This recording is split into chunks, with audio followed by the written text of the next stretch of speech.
Chemical properties. Chemical properties की बात करें, केमिकल प्रॉपर्टीज में सबसे पहले alkane are less reactive. Alkane are less reactive, alkane less reactive होता है। तो अगर अल्केन लेस रिएक्टिव है तो इसकी रिएक्टिविटी ऑर्डर स्लो होगी, राइट। और अल्केन को लेस रिएक्टिव इसलिए बोलते हैं, अल्केन का अनदर जो नेम है उसका नेम है पैराफीन। क्या है? Paraffin. The name of another name of alkane is paraffin. The meaning of paraffin less reactive. The meaning of paraffin less reactive. समझ में आ रहा है? तो alkane are less reactive in which force reaction halogenation. Halogenation.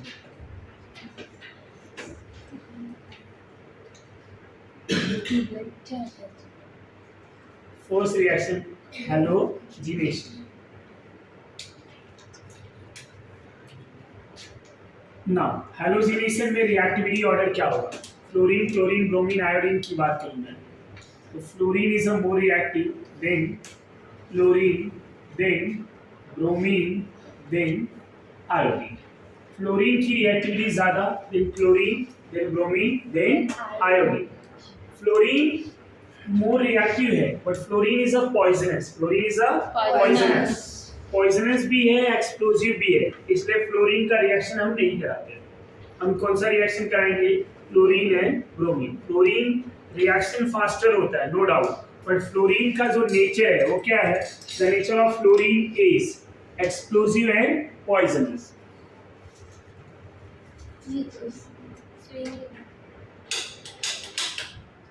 ये point समझा?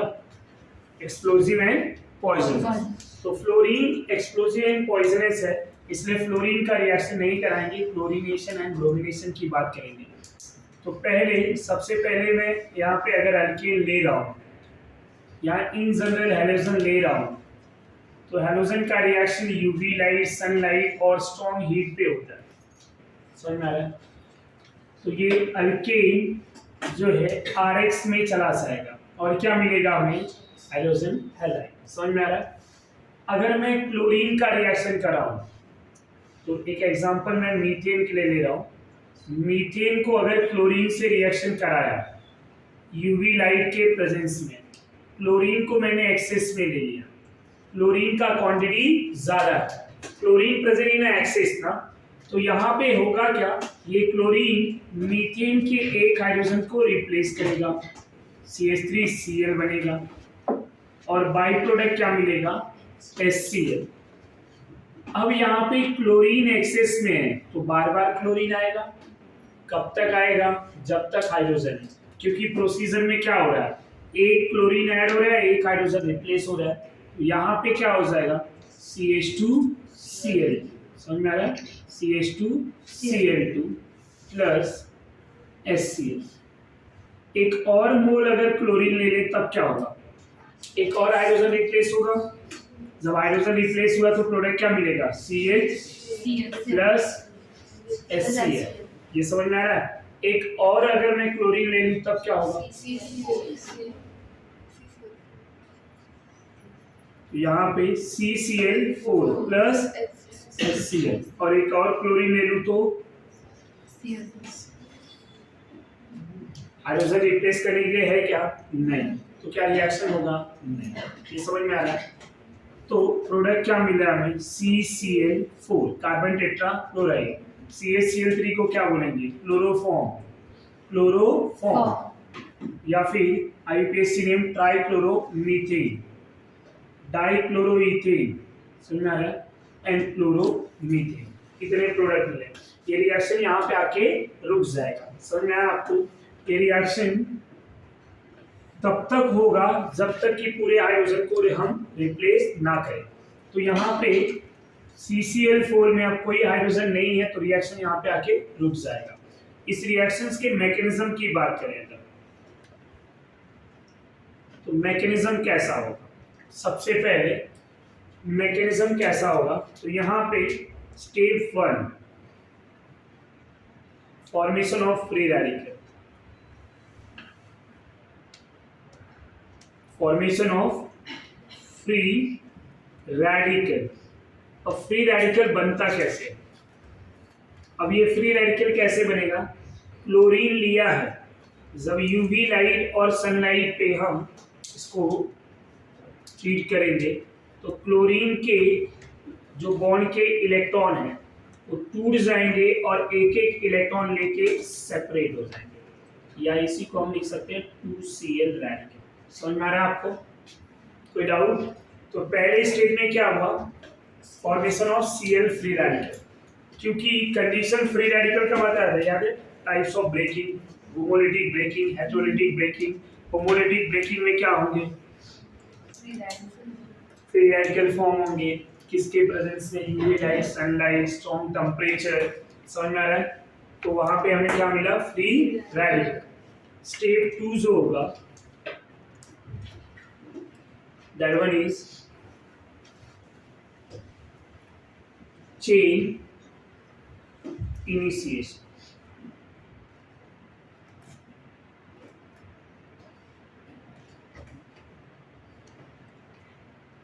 Chain initiation, chain का initiate होना। जब चेन इनिशिएशन हम यहाँ पे डिस्कस करेंगे तो होगा क्या? सबसे पहले ये जो मीथेन ले रहा हूं, इस मीथेन को मैं क्लोरीन रेडिकल से रिएक्ट करा, तो अब होगा क्या? ये बॉन्ड एक टूटेगा। अब यहाँ एक रेडिकल है, राइट? बॉन्ड कैसा टूटना चाहिए? इसको एक इलेक्ट्रॉन दे दो, ये Cl में निकल जाएगा। तो जब इसके बॉन्ड को तोड़ेंगे तो एक इलेक्ट्रॉन कार्बन पे, एक इलेक्ट्रॉन हाइड्रोजन पे, तो होगा क्या? Carbon radical and hydrogen radical, ये हाइड्रोजन रेडिकल क्लोरीन के साथ कंबाइन हो जाएगा, HCl बन गया। अब बचा क्या आपके पास? C रेडिकल, जो कौन सा रेडिकल है? Methyl radical. समझ में आ रहा है आपको? अब स्टेप 3 में क्या हो जाएगा? स्टेप 3 में स्टूडेंट चेन प्रोपगेशन क्या होगा? Chain propagation.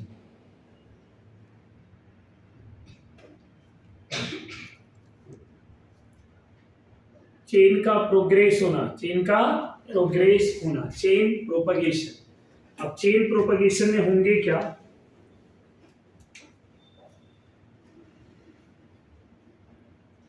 ये जो मेरा फ्री रेडिकल बना है, अब ये चेन प्रोग्रेस हो रहा है, कंटिन्यू हो रहा है, तो क्या होंगे? ये फिर से क्लोरीन से रिएक्ट करेगा। अब क्लोरीन मतलब क्या? ClCl। अब होगा क्या?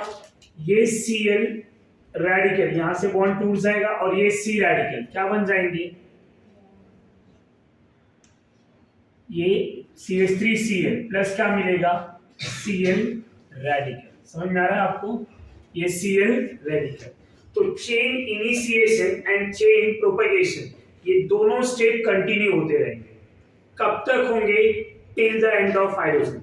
कब तक होंगे? Till the end of hydrogen. आपके सिलेबस में मैकेनिज्म कहां तक है? मोनोस्टेज। मोनोस्टेज मतलब एक क्लोरीन के रिप्लेसमेंट तक। समझ में आ रहा है? पर आगे मुझे करना है तो समझ लेते हैं, भले नहीं। आगे कैसा होगा? जैसे रिएक्शन तो हमने यहाँ तक कराया ना, मैकेनिज्म खाली यहाँ तक बता रहा हूँ, पर आगे वाला रिएक्शन कैसे हुआ रहेगा उसकी बात करें तो अब ये जो इसी में मैंने क्या बोला? Chain initiation and chain propagation continue, ये रिपीट होंगे। स्टेप 2 एंड स्टेप 3 रिपीट होंगे बार बार। समझ में आ रहा है आपको? ये कैसे? अब ये जो मेरा मॉलिक्यूल बना हुआ है, राइट, इसको मैं Cl रेडिकल से रिएक्ट करा दूंगा। अब जब Cl रेडिकल आएगा तो ये बॉन्ड फिर से टूट जाएगा और क्लोरीन रेडिकल मिलेगा और मुझे क्या मिल जाएगा? HCl। फिर से मैं इस रेडिकल को ले लूंगा, समझ में आ रहा है या नहीं? और फिर से मैं क्लोरीन के साथ रिएक्ट करा दूंगा, तो एक क्लोरीन यहां पे आ जाएंगे,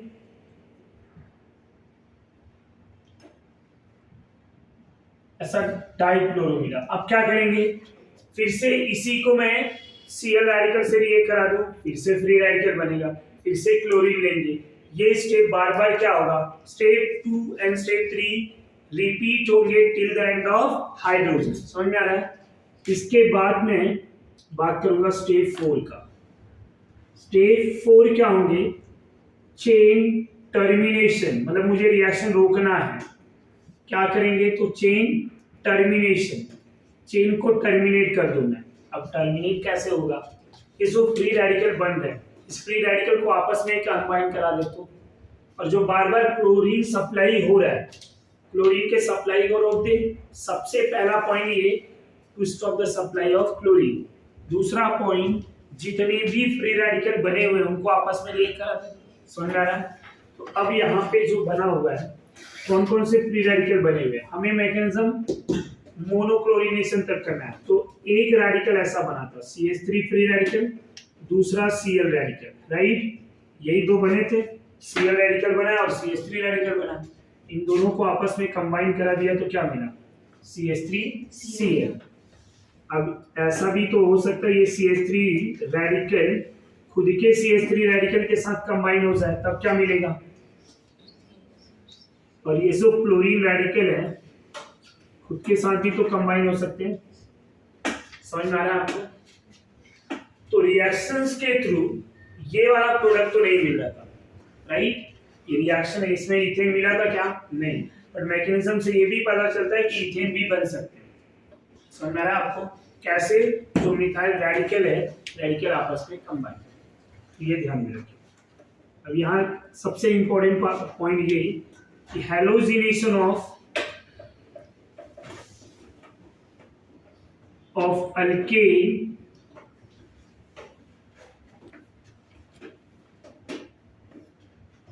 is an example of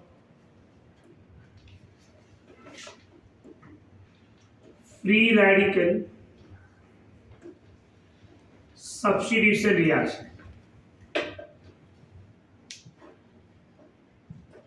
free radical substitution reaction, यहाँ मैकेनिज्म जो हो रहा है या रिएक्शंस का नेचर जो हो रहा है कैसा हो रहा है? Free radical substitution, free radical substitution. Intermediate में जो बना है वो नेचर हो गया इंटरमीडिएट फ्री रेडिकल है।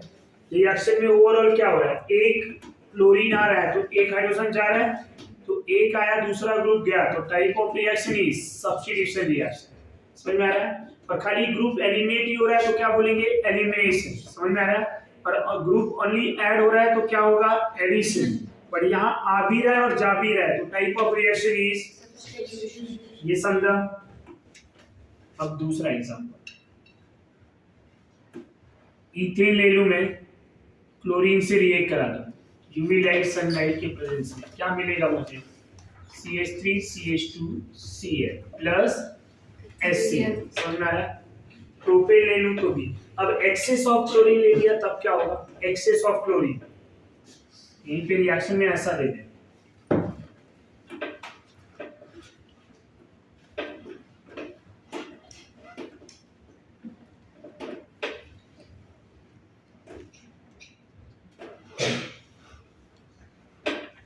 क्या मिल जाएगा? ये हेक्साक्लोरोइथेन। समझ में आ रहा है? तो जब एक्सेस में क्लोरीन ले लिया तो इस तरह से रिएक्शन। यहाँ तक कोई डाउट है? प्रोपेन ले लूं मैं और प्रोपेन को क्लोरीन से रिएक्ट करा दूं यूवी लाइट के प्रेजेंस में। अब यहाँ पे थोड़ा समझने की बात है, ये जो प्रोपेन है इसमें 3 कार्बन है, अलग अलग टाइप के हाइड्रोजन की बात करें, ये 1 डिग्री टाइप का हाइड्रोजन है और यहाँ पे 2 डिग्री टाइप ऑफ हाइड्रोजन है। 1 degree and 2 degree, 1 degree and 2 degree, 1 degree type of hydrogen and 2 degree type of hydrogen. अब होगा क्या? ये जो हाइड्रोजन है इसको रिप्लेस करेंगे, एक क्लोरीन आएगा। ये जो हाइड्रोजन है इसको रिप्लेस किया दूसरा, यहाँ 2 अलग टाइप के प्रोडक्ट बन सकते हैं। एक मिला है 1 क्लोरोप्रोपेन और दूसरा प्रोडक्ट क्या मिला है मुझे? 2 क्लोरोप्रोपेन। क्या मिला है? 2 क्लोरोप्रोपेन। समझ में आ रहा है आपको? 1 क्लोरोप्रोपेन है 2 क्लोरोप्रोपेन।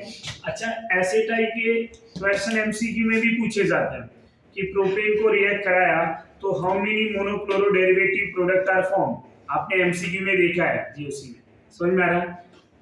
या ब्यूटेन ले लो, ऐसा भी बोल देंगे कि ब्यूटेन में एन ब्यूटेन में कितने मोनोक्लोरो डेरिवेटिव होंगे, उसमें कितना ऑप्टिकली एक्टिव हो जाएगा, समझ आ रहा है, मतलब वो प्रोडक्ट बता रहा रहता है आपको। या आइसोब्यूटेन में कितने मोनोक्लोरो डेरिवेटिव होंगे।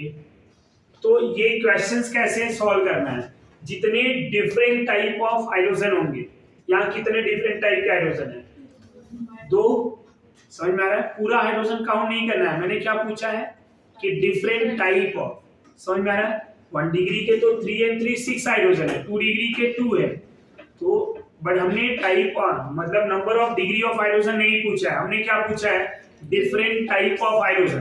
तो एक टाइप जो है 1 डिग्री का, एक टाइप 2 डिग्री का है, तो 2 डिफरेंट टाइप के हैं, तो प्रोडक्ट कितने बनेंगे 2। ये पॉइंट समझ में आ रहा है आपको। How many monochloro derivative, monochloro मतलब एक क्लोरीन उस प्रोडक्ट पे कहां कहां पे आ सकते हैं, तो एक तो सेकेंड पे और एक फर्स्ट पे। ये पॉइंट समझा आपको, कोई डाउट है। यहाँ 2 प्रोडक्ट बने, सवाल ये है कि जब 2 प्रोडक्ट बनेंगे तब मेजर और माइनर कैसे डिसाइड होगा, how to decide major product and minor product, point समझ में आ रहा है। अब ऐसे केसेस में यहाँ पे तो मेरा 2 क्लोरो मेजर है और 1 क्लोरो माइनर है, बट सवाल जो यहाँ पे मेरा है कि कौन मेजर और कौन माइनर है, तो आप कैसे सॉल्व करेंगे, यहाँ पे तो मैंने बता दिया। उसके लिए एक पॉइंट ध्यान में रखिए, the order of reactivity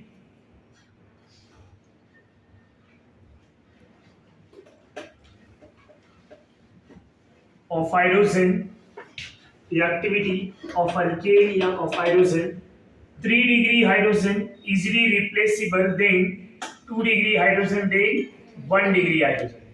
alkane का 3 डिग्री हाइड्रोजन इजीली रिप्लेस होगा देन 2 डिग्री देन 1 डिग्री, तो 2 डिग्री इजीली रिप्लेस हो जाएंगे, समझ में आ रहा है आपको। ये पॉइंट नंबर 1 था। अब यहीं पे कुछ और एडिशनल पॉइंट देख लो। क्लोरीन ज्यादा रिएक्टिव है, राइट, यहां पे मैं लिखूंगा chlorination reaction are more reactive,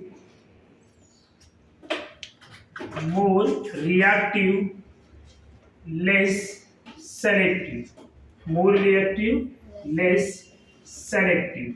What is the meaning of selective? Selectivity order, selectivity order ये है 3 to 1 जो रिएक्टिविटी ऑर्डर है, समझ में आ रहा है। तो ये सेलेक्टिविटी मतलब 3 degree hydrogen easily react than 2 degree then 1 degree, ये कोई भी रिएक्शन होगा ऑर्डर यही फॉलो होगा, बट क्लोरीन में नहीं, क्योंकि chlorine is a more reactive less selective. Bromination reaction are less reactive more selective, less reactive, more selective। ये पॉइंट समझ में आ रहा है या नहीं, less reactive, more selective। Chlorination reaction are more reactive, less selective, and bromination reaction are less reactive, more selective। ये पॉइंट समझा। Next point,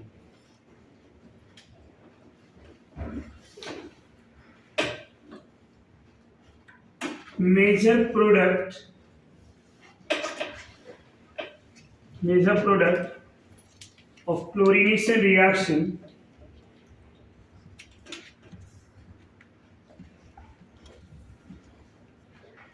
based on practical data analysis, and the practical data for chlorine 1 degree hydrogen, 2 degree hydrogen, 3 degree hydrogen. 1 degree के लिए value 1, 2 degree के लिए value 3.8 and 3 degree के लिए value 5।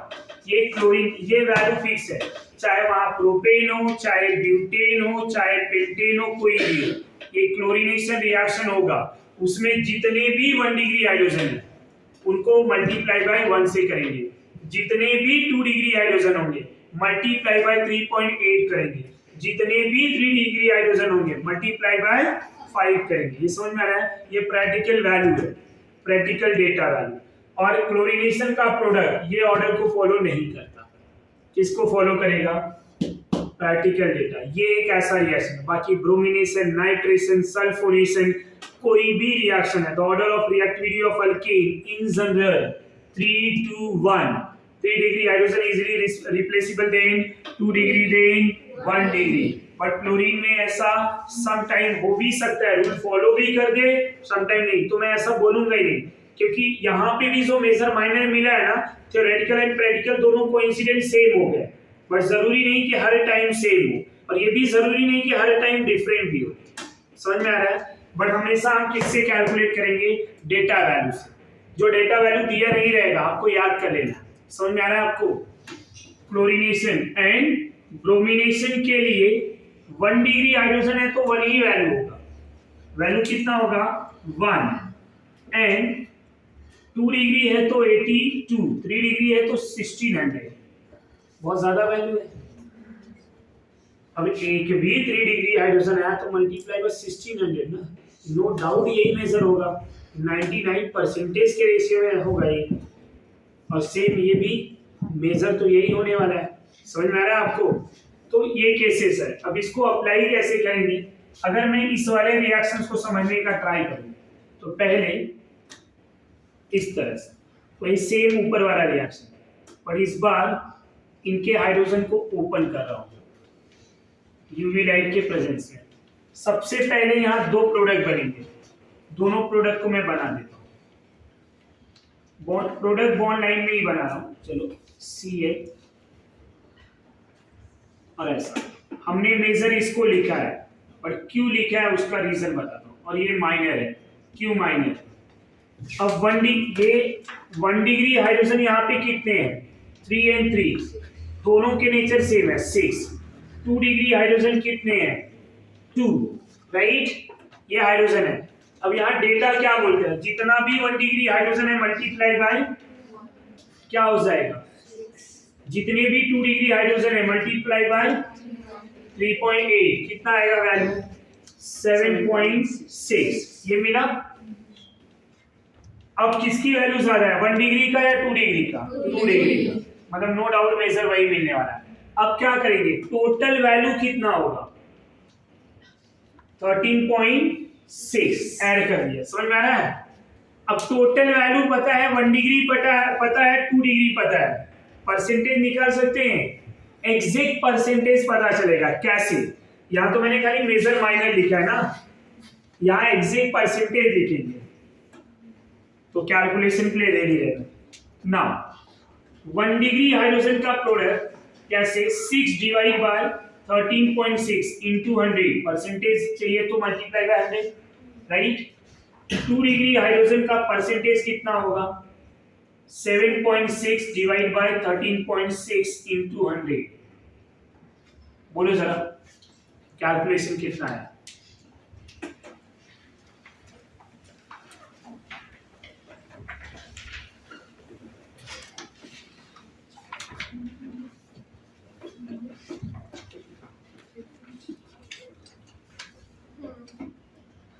अब तक दूसरा क्वेश्चन भी ले रहा हूं।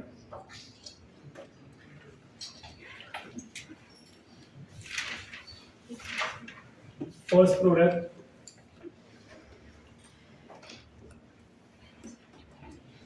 वन क्लोरो, सेकेंड प्रोडक्ट इस तरह। अब मेजर माइनर कौन होगा उसकी बात। आ गया कैलकुलेशन? बड़ा स्लो, अप्रोक्सीमेटली चाहिए। फर्स्ट का 50 आता है, 54 के आसपास आएगा। हाँ। और अगर फर्स्ट 54 आ रहा है, फर्स्ट नहीं सेकेंड 54 के आसपास आएगा। फर्स्ट जो है 46 के आसपास। फर्स्ट 54 आ गया तो सेकेंड तो कम हो गया, और वैल्यू इसका ज्यादा आना चाहिए। कितना?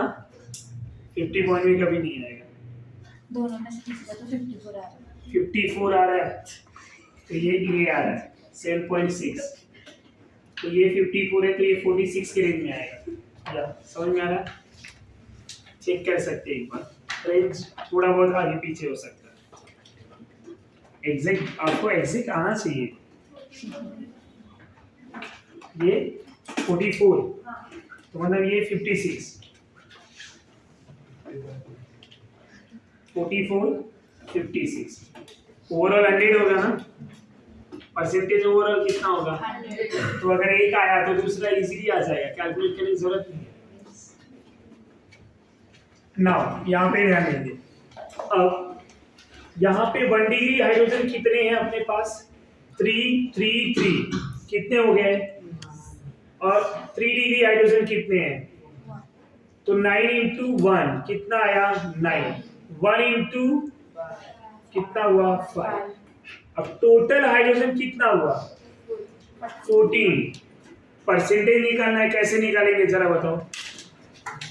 मैं बोलूं अगर मुझे परसेंटेज एग्जैक्ट नहीं निकालना है, आपको हमेशा एग्जाम में क्या पूछेगा? मेजर और माइनर। तो मेजर कौन होगा यहाँ पे? 9 वाला। कैसे? 1 डिग्री हाइड्रोजन का परसेंटेज 9 डिवाइड बाई 14 इंटू 100। ऊपर जिसकी वैल्यू ज्यादा वही मेजर प्रोडक्ट होगा, राइट? ये 5 divide by 14 into 100, which one is a higher value?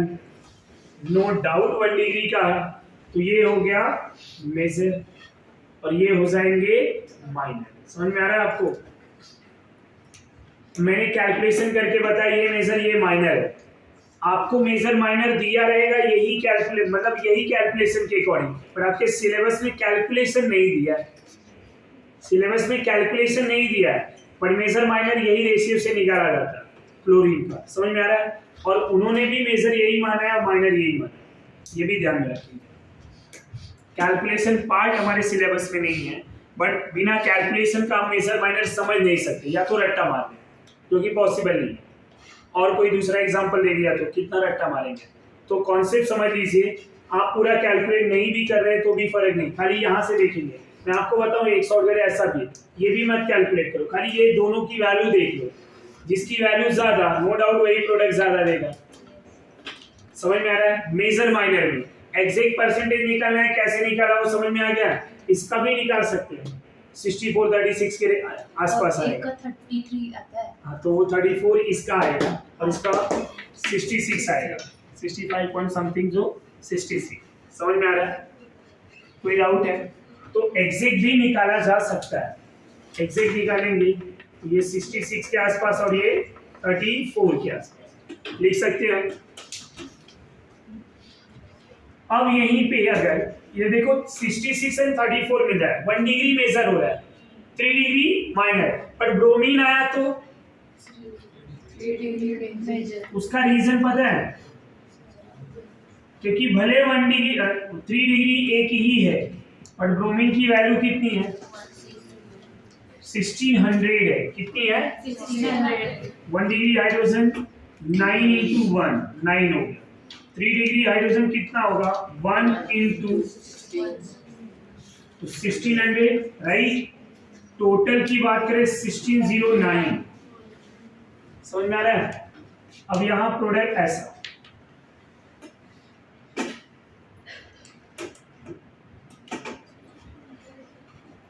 दूसरा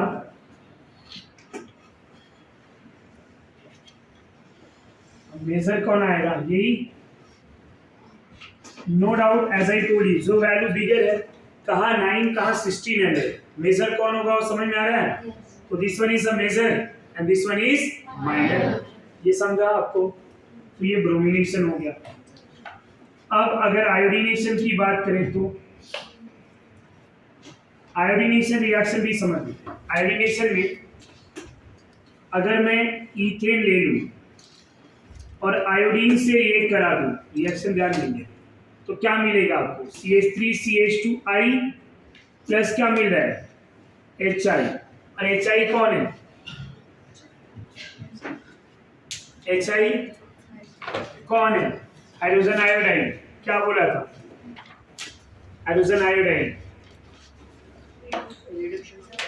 हाईली रिड्यूसिंग एजेंट। जब ये हाईली रिड्यूसिंग एजेंट है तो क्या करेगा? Reaction reversible in nature. तो क्या ये अल्काइल आयोडाइड बनाएगा? नहीं। क्या होगा? ये डायरेक्ट आयोडाइजेशन रिएक्शन पॉसिबल नहीं है।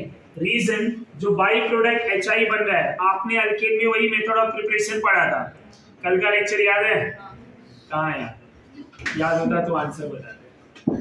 तो HI is a strong powerful reducing agent which convert alkyl iodide into alkane, even alcohol भी मिलता तो भी अल्केन में कर देता, ये सब बताया था मैंने आपको।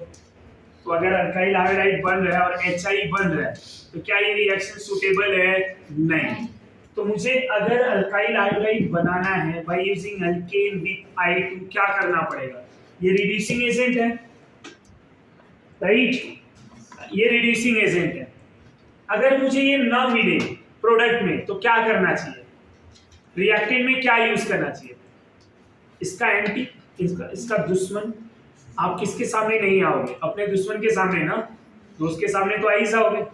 तो दुश्मन लाओ। दुश्मन कौन होगा? अगर ये रिड्यूसिंग एजेंट है तो कोई ऑक्सीडाइजिंग एजेंट यूज कर दूं तो क्या ये बनेगा? नहीं। ऑक्सीडाइजिंग एजेंट ले लिया तो ये नहीं बनने वाला। तो आयोडीनेशन रिएक्शन में डायरेक्टली आयोडीनेशन नहीं होता। हमें आयोडीनेशन कराना है तो कुछ ऑक्सीडाइजिंग एजेंट यूज करने पड़ेंगे। That oxidising agent is HiO3, HNO3 and HgO। समझ में आ रहा है? तो iodination reaction are possible in the presence of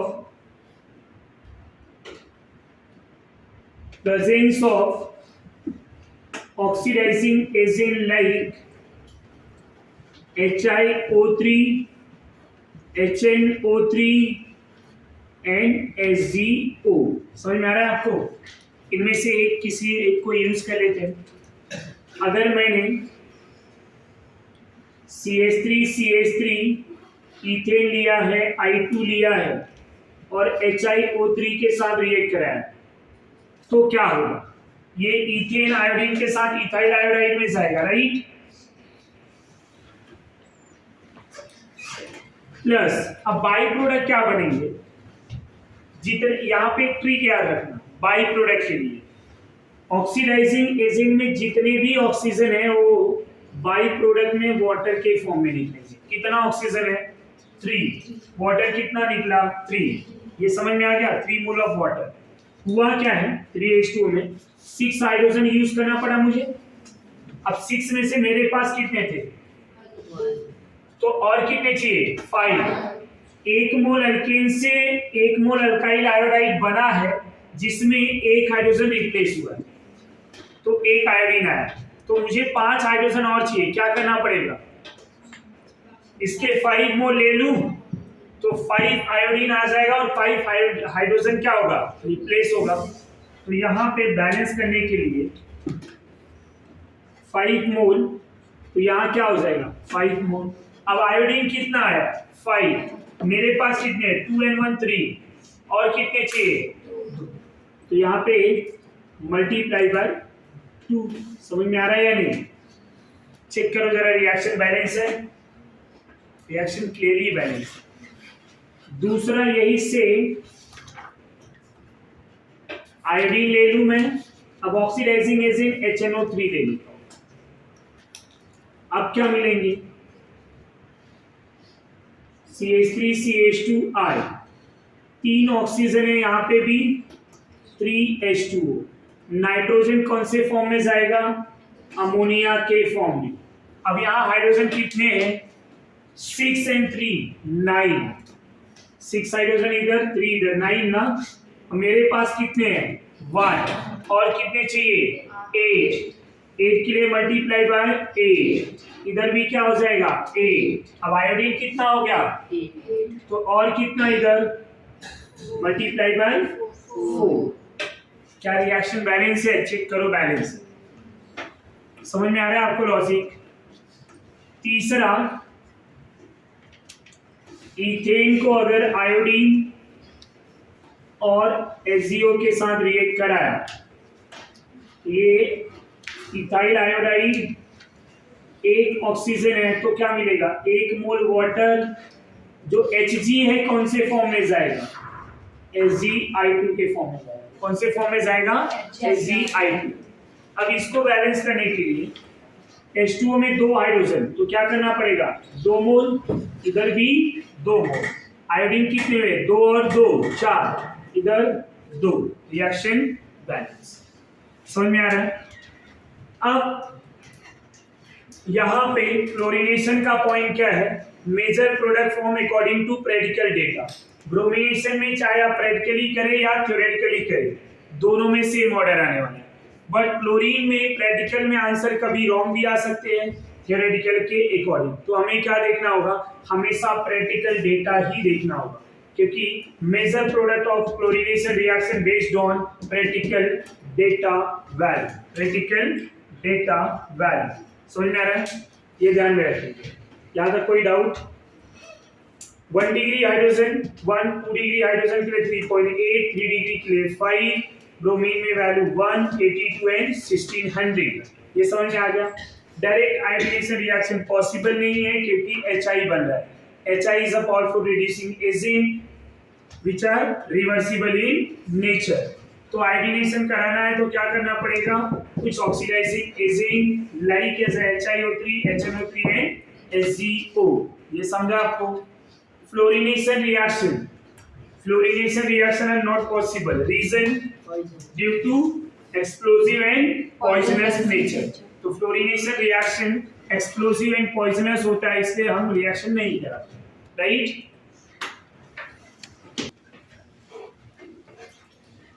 after halogenation second reaction की बात करेंगे, नाइट्रेशन।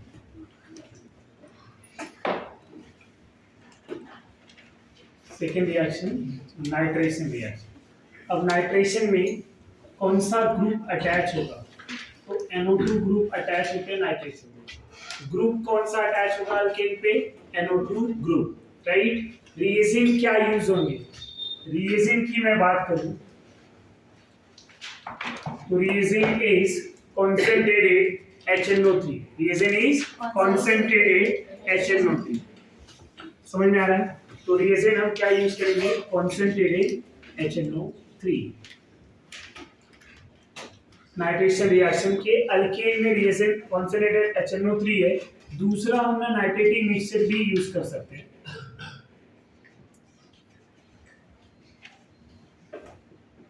यहाँ पे तो हम यही वाले रिएजेंट को यूज करेंगे, बट NO2 ग्रुप और कहाँ से मिलेंगे? नाइट्रेटिक मिक्सचर को क्या बोलते हैं? Concentrated HNO3 plus H2SO4। Concentrated HNO3 plus H2SO4 are known as nitrating mixture. समझ में आ रहा है आपको? अब यहाँ पे रिएक्शन क्या होगा? जब अल्केन को कॉन्सेंट्रेटेड HNO3 से रिएक्ट कराएंगे बाय हीटिंग। जब अल्केन को कॉन्सेंट्रेटेड HNO3 से रिएक्ट कराएंगे बाय हीटिंग, होगा क्या? ये हाइड्रोजन रिप्लेस हो जाएगा। HNO3 को क्या मैं ऐसे लिख सकता हूं? OH NO2। OH क्या होगा? Del negative, NO2 del positive. तो यहाँ पे NO2 प्लस ग्रुप जो है अल्केन के कार्बन के ऊपर अटैक करता है, और पॉजिटिव वाले रिएजेंट को क्या बोला जाता है? इलेक्ट्रोफाइल। क्या बोलेंगे? इलेक्ट्रोफाइल। अब यहाँ पे हो क्या रहा है? हाइड्रोजन ग्रुप रिप्लेस हो रहा है और NO2 ग्रुप आ रहा है। तो ये टाइप ऑफ रिएक्शन क्या हुआ? सब्स्टिट्यूशन। कौन से टाइप का रिएक्शन? सब्स्टिट्यूशन। बट कौन से टाइप का substitution? NO2 is a plus. Right? दो टाइप के सब्स्टिट्यूशन होंगे, एक होगा इलेक्ट्रोफिलिक, दूसरा होगा न्यूक्लियोफिलिक। यहाँ पे कौन होंगे? Electrophilic. Reason? Positive group attack हो रहा है। समझ में आ रहा है? इलेक्ट्रोफाइल अटैक हो रहा है ना। तो nitration reaction is a example of electrophilic substitution reaction. Nitration reaction is an example of electrophilic substitution reaction. ये समझा आपको? यहाँ पे एक पॉइंट भी याद रखेंगे, नाइट्रेशन रिएक्शन में गैसियस फेज के नाइट्रेशन में जितने भी मोनो नाइट्रो अल्केन बनने की पॉसिबिलिटी होगी वो सब यहाँ पे प्रोडक्ट बनेंगे।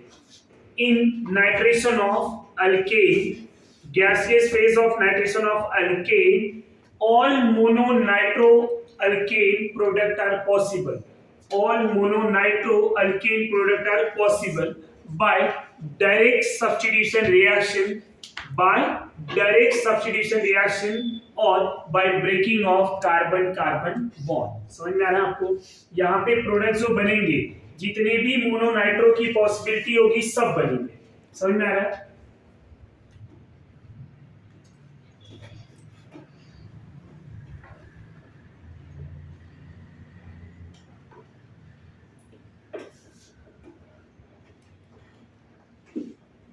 all mononitro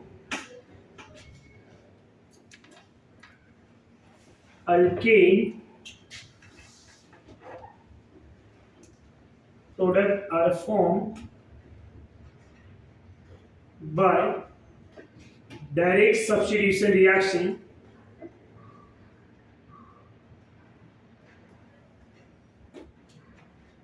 and breaking of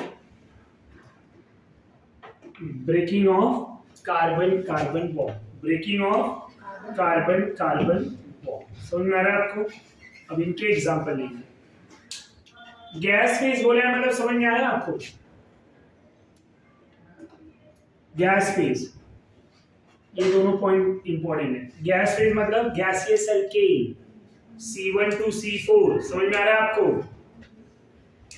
जब मैं मीथेन ले लूं, मीथेन जनरली लेस रिएक्टिव होता है, तो कंसंट्रेटेड HNO3 के साथ जब रिएक्ट करेंगे above 400 degree Celsius, methane converted into nitromethane. किसमें जाएगा? Methane converted into nitromethane. जब मैं इथेन लूंगा, इथेन में, इथेन भी गैस है, कंसंट्रेटेड HNO3 ले लेंगे, यहाँ टेम्परेचर 423 to 698 केल्विन होगा। क्या होगा? 423 to 698 केल्विन होगा। समझ में आ रहा है आपको? जब इनको हम रिएक्ट कराएंगे तो होगा क्या? सबसे पहले CH3CH2NO2 मिलेगा, ये डायरेक्ट सब्स्टिट्यूशन हुआ, एक प्रोडक्ट मिला। और क्या प्रोडक्ट की पॉसिबिलिटी है? यहाँ पे बोला क्या है? All mononitro alkane product are form, जितने भी प्रोडक्ट बन सकते हो सब बनेंगे। तो एक तो यहाँ पे, अब नाइट्रो यहाँ है या यहाँ है, दोनों सेम है IUPAC, तो दूसरी पॉसिबिलिटी है कि बॉन्ड को तोड़ दो by substitution as well as by breaking of carbon carbon bond. तो कार्बन कार्बन बॉन्ड को ब्रेक किया तो क्या मिलेगा? Nitromethane plus H2O as a by product. ऐसे टाइप के रिएक्शंस को बैलेंस करने की जरूरत नहीं है। समझ में आ रहा है आपको? ये मीथेन के लिए था, ये इथेन। प्रोपेन के लिए कैसा होगा?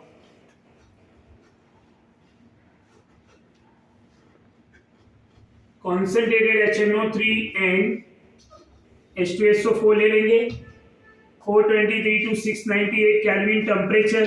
अब यहाँ कितने टाइप के अल्केन है? ये 2 डिग्री, ये 1 डिग्री, ये 2 डिग्री, ये 1 डिग्री। समझ में आ रहा है? एक प्रोडक्ट यहाँ मिलेगा, दूसरा यहाँ मिलेंगे, तो एक 2 डिग्री नाइट्रो मिलेंगे, दूसरा स्टूडेंट 1 डिग्री नाइट्रो मिलेंगे, तीसरा अगर मैं इस बॉन्ड को ब्रेक कर दूं तो नाइट्रोमीथेन एंड नाइट्रोइथेन भी मिलेंगे, आया ना? तो जितनी भी प्रोडक्ट की पॉसिबिलिटी होगी ड्यूरिंग नाइट्रेशन रिएक्शन वो सब यहाँ पे फॉर्म हो जाएंगे। ये समझा आपको? ड्यूरिंग नाइट्रेशन रिएक्शन सभी प्रोडक्ट फॉर्म हो जाएंगे। यहाँ तक कोई कंफ्यूजन? सर वो फर्स्ट जब मीथेन का रिएक्शन था तब 400 डिग्री सेल्सियस था। हाँ, इसका टेम्परेचर अलग है क्योंकि ये लेस रिएक्टिव है। मीथेन जनरली जो है, मैंने पहले बोला कि लेस रिएक्टिव होता है, नाइट्रेशन के लिए बहुत ज्यादा सुटेबल नहीं होता, बट फिर भी ये हायर टेम्परेचर पे नाइट्रोमीथेन बनाता है। समझ में आ रहा है? अब इथेन प्रोपेन का ये प्रोडक्ट, जितने ज्यादा नंबर ऑफ कार्बन चेन बढ़ते जाएंगे उतनी प्रोडक्ट की पॉसिबिलिटी बढ़ती जाएगी। क्यों? सब्स्टिट्यूशन के भी प्रोडक्ट बनेंगे और कार्बन कार्बन बॉन्ड भी ब्रेकिंग होगा। समझ में आ रहा है आपको? तो गैसियस में लेकिन कहां तक जाएंगे आप, C1 से C4 तक। समझ में आ रहा है आपको? अब यहीं पे अगर आपसे कभी क्वेश्चन पूछा जाए कि लिक्विड फेज में क्या होगा, तो in liquid phase nitration reaction क्या होगा, तो आप क्या बोलेंगे? लिक्विड फेज नाइट्रेशन में, तो लिक्विड फेज नाइट्रेशन में स्टूडेंट हमेशा एक पॉइंट को ध्यान में रखेंगे हम कि यहाँ पे रिएक्शंस नहीं पूछा जाएगा, यहाँ आपसे पूछा जाएगा कि कैसा प्रोडक्ट बनेगा। तो लिक्विड फेज नाइट्रेशन पॉलीनाइट्रोअल्केनर फॉर्म, पॉलीनाइट्रो एक ही मॉलिक्यूल में बहुत सारे नाइट्रो, एक ही मॉलिक्यूल में बहुत सारे। यहाँ क्या लिखा है मैंने, mono nitro alkane product form, जितने भी ऑल मोनोनाइट्रो, मतलब जितने मोनोनाइट्रो बन सकते हैं वो सब बनेंगे। बट यहाँ पे लिक्विड फेज बोला तो in liquid phase nitration reaction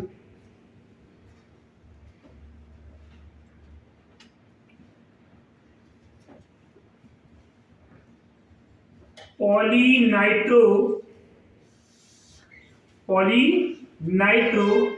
alkane are form, polynitro alkane are form. Polynitro मतलब एक ही मॉलिक्यूल में बहुत सारे नाइट्रो, इसका रिएक्शंस नहीं है। आपको समझ में आ रहा है ना? After nitration third reaction is sulphonation, sulphonation reaction. अब सल्फोनेशन रिएक्शन क्या होगा? सल्फोनेशन में पहले तो ग्रुप कौन सा आएगा, SO3H। रिएजेंट क्या होंगे, reagent concentrated sulphuric acid, concentrated sulphuric acid. ये समझ में आ रहा है? या तो ये ले लेंगे, दूसरा भी ले सकते हैं, concentrated sulphuric acid plus sulphur trioxide, इनके मिक्सचर्स को हम बोलते हैं ओलियम। क्या बोलेंगे? ओलियम। समझ में आ रहा है? What is oleum? Concentrated sulphuric acid and sulphur trioxide. तो फॉर्मूला क्या हो जाएगा ओलियम का? कभी कभी फॉर्मूले के फॉर्म में भी दिया जा सकता है ना, H2H2O7, दोनों को ऐड करके देखो। समझ में आ रहा है? अब रिएक्शन क्या होंगे, अल्केन ले लिया, कॉन्सेंट्रेटेड सल्फ्यूरिक एसिड ले लिया, जब इनको रिएक्ट कराएंगे by heating, concentrated sulphuric acid by heating, क्या होगा? अब इसी सल्फ्यूरिक एसिड को क्या हम इस तरह से लिख सकते हैं, OH अब यहाँ पे क्या दिख रहा है, ये माइनस, ये क्या है प्लस, तो प्लस वाला ग्रुप इधर जाएगा, ये H प्लस निकल जाएगा, प्रोडक्ट क्या मिला, RSO3H plus H2O as a by product. इसका नेम क्या होगा, alkane sulphonic acid, alkane sulphonic acid. ये समझ में आ रहा है? प्रोडक्ट का फॉर्म अल्केन सल्फोनिक एसिड। अगर मैं स्टूडेंट यहाँ पे इथेन ले लूं, उसको कॉन्सेंट्रेटेड सल्फ्यूरिक एसिड से रिएक्ट करा दूं, तो प्रोडक्ट क्या मिलेगा, इथेन सल्फोनिक एसिड। मैं प्रोपेन ले लूं, उसको कॉन्सेंट्रेटेड सल्फ्यूरिक एसिड से रिएक्ट करा दूं, क्या मिलेगा, प्रोपेन टू सल्फोनिक एसिड। तो ऑर्डर ऑफ रिएक्टिविटी हमेशा सबके लिए क्या होंगे, order of reactivity is 3 degree, 2 degree, 1 degree. ये बार बार लिखने की जरूरत नहीं है, आपको पता हो जाना चाहिए। समझ में आ रहा है? क्लोरीनेशन को छोड़ के बाकी सब में यही ऑर्डर होगा। इवन अगर ऑर्डर की बात करें तो क्लोरीनेशन में यही होगा, पर उनका मेजर प्रोडक्ट डेटा के अकॉर्डिंग होता है। ब्रोमिनेशन में उनका major product theoretical and practical दोनों एक ही जैसे होते हैं। तो 3 degree is a major product and 1 degree is a minor product. ये 3 डिग्री मेजर है, 1 डिग्री माइनर है। ये समझ में आ रहा है? तो ये यहाँ पे क्या है, 3 डिग्री मेजर, 1 डिग्री माइनर। अगर 3 डिग्री होगा या 2 डिग्री तो मेजर कौन होंगे प्रोडक्ट, यहाँ 2 डिग्री है ना, तो this one is a major SO3H। कोई डाउट है? ब्यूटेन ले लूं मैं, concentrated sulphuric acid by heating, क्या होगा, 2 ब्यूटेन सल्फोनिक एसिड। समझ में आ रहा है आपको? तो ये सल्फोनेशन रिएक्शन तक हम यहाँ तक डिस्कस कर रहे हैं आज। समझ में आया? नाइट्रेशन सल्फोनेशन इन फर्दर आगे डिस्कस